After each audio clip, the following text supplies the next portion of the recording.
Gennady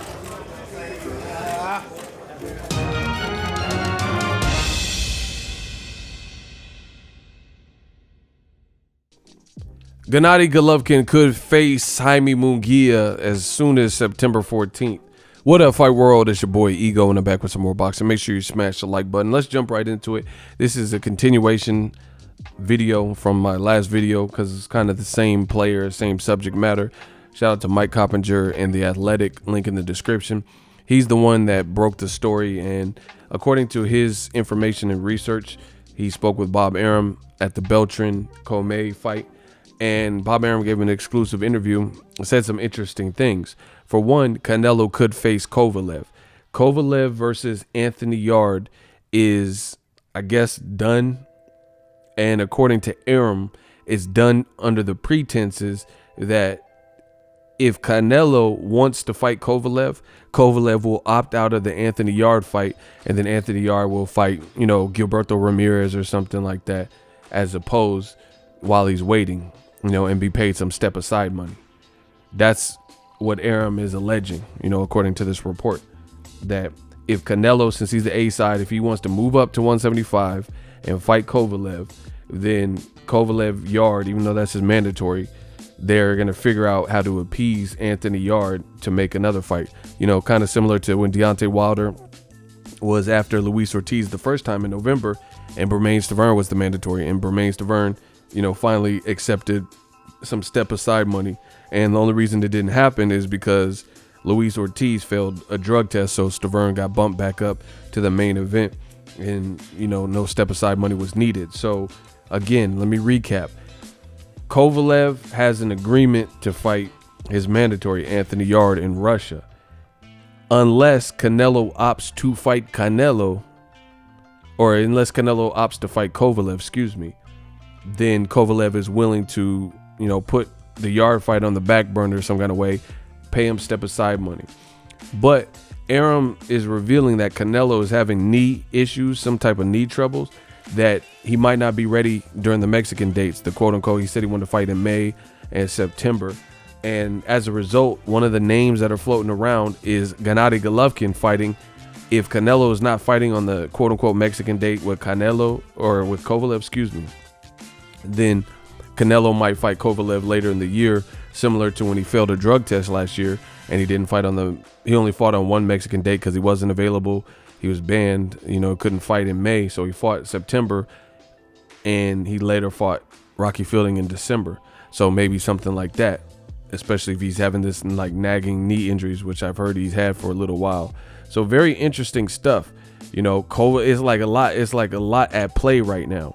Kovalev could fight Anthony Yarde, or, push Anthony Yarde to the side if Canelo wants to fight him, because that's a bigger fight for him, bigger name and all this stuff, and potentially a bigger payday. I don't know how DAZN will work that out or whatever, but he's willing to figure it out. So a lot is dependent on Canelo's next move. If he's able to fight September 14th on the Mexican Independence Day weekend, or if he's not. But a name floating around there is, if that date is free, if Canelo isn't to fight on that date, then Golovkin might fill the spot for DAZN and fight against Jaime Mungia. So I want to get my thoughts on Golovkin, Jaime Mungia. Listen, when Canelo failed a drug test with clenbuterol last year, Jaime Mungia was not really known of. He was a fighter from TJ, and no one really knew who he was. And Nevada State Athletic Commission would not sanction the fight.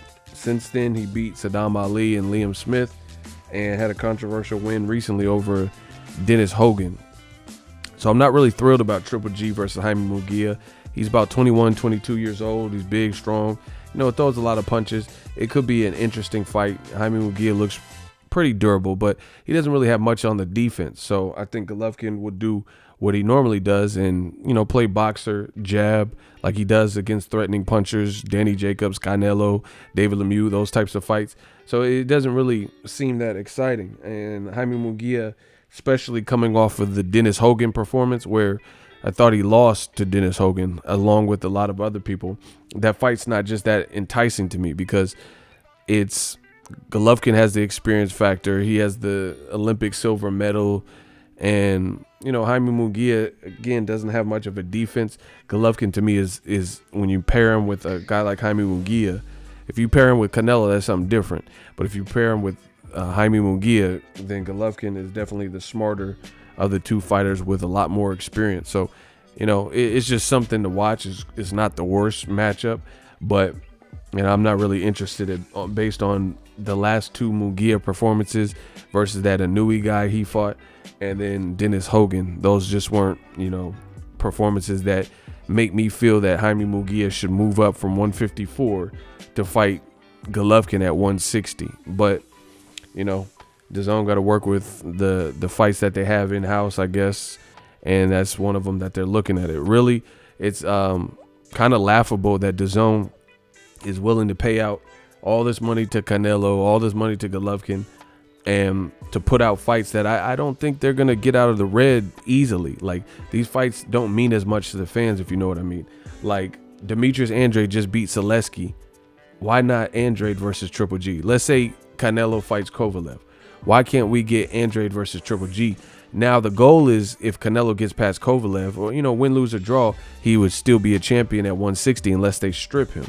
But, with the WBC making Canelo the franchise champion, Canelo has power. He has clout. So I don't know, how eager people are to strip a guy who's as big and powerful, in the sport and a moneymaker like Canelo. So I doubt he gets stripped at 160 for attempting a shot at greatness. That's what they did to Guillermo El Chicao Rigondeaux, that he fought at 130 against Lomachenko out of his division. And they stripped him at 122 should he lose to Lomachenko, which he did lose.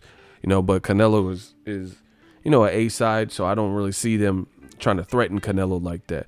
But it's just weird. Me personally, instead of all the screwy circus style fights, I'd rather see Canelo fight Jermall Charlo to satisfy the WBC. That's just mandatory. With this franchise title, this whole elevation and stuff, it doesn't change anything. Charlo is still calling out Canelo. Is still a good fight. Charlo's undefeated. Canelo's once beaten. Arguably has more losses, but whatever. I still want to see it. So the franchise title changes nothing. But at the very least, fight Demetrius Boo Boo Andrade again. Look good versus Zaleski. He has a belt. And then Kovalev fight Anthony Yarde. And then from that point, Canelo, why not fight the winner of Sergey Kovalev versus Anthony Yarde? Because what if Anthony Yarde wins? Then Kovalev wouldn't even be in the picture. It'd be a new star. It'd be Anthony Yarde if he, let's say he stopped Kovalev. See, but they don't want to wait because Anthony Yarde at 175, he's athletic, and you look at it, it's like there's a lot of, I know Canelo just fought a black fighter in his last fight, but it seems like they're more eager to keep him away from in prime undefeated black fighters. Danny Jacobs had lost to Golovkin, lost to Dimitri Perot and stuff like that. He's still a good fighter. That's my dude. But Charlo ain't lost. Andrade ain't lost. Anthony Yarde, and this is an if he could beat Kovalev, then he would be undefeated, and that would be obviously the best scalp acquisition of his whole career. But they want to hurry up and rush it and then make Canelo versus Kovalev when he's supposed to be, and we've been waiting for months for Kovalev versus Anthony Yarde. So, to me, it's really laughable. They're trying to work around the board. And, sometimes when fighters do this and teams do this, it comes back to haunt them and comes back to bite them. So to me, I think fighters should be fighting the certain fight. Like, why is Golovkin held to such a standard? Like, ESPN said he's the best 25 in the last 25 years. Yet he's held to a standard where he could fight. He could take a long layoff after the Canelo loss, make his decision to sign with DAZN, where all the other top middleweights outside of Charlo are, come back and fight Steve Rolls at a catchweight. Nobody bats an eyelash. And then beyond that, now he might fight another 154-pounder. So he fought Kell Brook, a 47-pounder, knocks him out. He fought Gabriel Rosado, another 54-pounder, knocks him out. He fought Ishida. He had a fight with Ishida, another 54-pounder, knocks him out. He fought Willie Monroe, who had a loss, and he fought Vanes Martirosyan, who was a 54-pounder, coming off a loss to Edislandi Lara. coming off a 2-year layoff on the couch, moving up in weight also. Didn't fight Derevyanchenko. Doesn't want to fight Andrade. Triple G openly told you he doesn't want to fight Charlo. He's looking at Canelo, but he's telling the public that he wants the new faces and fresh matches, but he's already had 24 rounds to figure it out and beat Canelo, and he hasn't done that, at least on paper. So it's just like it's getting laughable at this point. And the fans are trying to act oblivious to everything that I'm mentioning. But new media, we're just going to keep working, pointing out the facts, and you guys know it. So I prefer boxing to operate where it doesn't have to be all this excessive. Like, why does Triple G get to keep fighting 154 pounders? If you want to fight a former 154 pounder, why not fight Jermall Charlo? He came from that division. He was a champion there, and he's at 160, and he looks good at the weight at 160. So it's like, how come other fighters get all these freebies? Again, if Canelo wants to set history, how come he can cherry pick and fight Rocky Fielding, a paper champion at 168? He can fight the most vulnerable light heavyweight champion in Kovalev, a guy who's 3 for 3 in his last 6 fights, been stopped 2 of those 3 times, and once to Andre Ward, once to Leader Alvarez. But you have other champions who look a bit fresher, like Alexander Vodstik, amateur pedigree, friends with Lomachenko, tricky style, can box, has a lot of power, right? Just got past Adonis Stevenson, right?